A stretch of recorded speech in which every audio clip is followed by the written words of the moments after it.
বন্ধুরা আমার মাছটা কিন্তু হয়ে গেছে এখন আমি সামনে পাঠাই দেবো খেয়ে। তো গ্যাস আমি মাছটা রান্না করব আলু এবং কারশুপি দিয়া, ঠিক আছে। তো এই কারশুপিগুলো আমি কাইটা নিব। তারপর হচ্ছে এই আলুগুলো হালকা করে একটা ভাজা দিছি, আর এই কারশুপিগুলো দিয়ে দিলাম, একটু মরিচের গুঁড়া দিলাম, একটু লবণ দিয়ে দিলাম। আমার যতটুকু পরিমাণ পানি লাগবে আমি অতটুকু পরিমাণ পানি দিয়ে দিলাম। আর এই হচ্ছে মাছটার নাম হচ্ছে সামপেত্র। এই সামপেত্রটা আমি হচ্ছে একটু আটা দিয়ে মাইখা এখন ফলনতে দিয়ে দিব। ওকে, তো কিছুক্ষণ পরে দেখাচ্ছি তোমাদের, বেশি সময় লাগবে না আমার মাছটা হইতে। দেন গ্যাস দেখো আমার মাছটা কিন্তু হয়ে গেছে আমি এখন মাত্রই বের করলাম।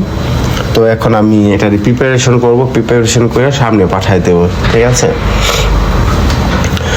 তো দেখা যায় প্রথমে এই মাছগুলার উপরে একটু প্রেসিমুলো মাইরা দেবো। তারপরে এই মাছটার আমি এই তেলিয়ার ভিতরে নিয়ে নিব, এই প্লেটের উপরে নিয়ে নিব এই মাছটাকে।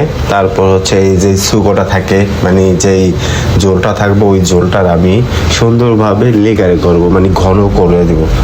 তো একটু মরিচের একটু লবণ দিয়ে দিলাম, আর হচ্ছে বাজিলিকও দিয়ে দিলাম। এখন আমি ভালো করে লাড়া দেবো, ঠিক আছে। যত লাড়বো ততই কিন্তু আমার সুগোটা অনেক মজা হবে।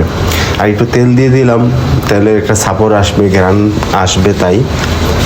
ওকে, তো গাইস আমার মাছটা হয়ে গেছে সুগোটা হয়ে গেছে এখন আমি প্লেটে নিয়ে সামনে পাঠিয়ে দিব। বাই।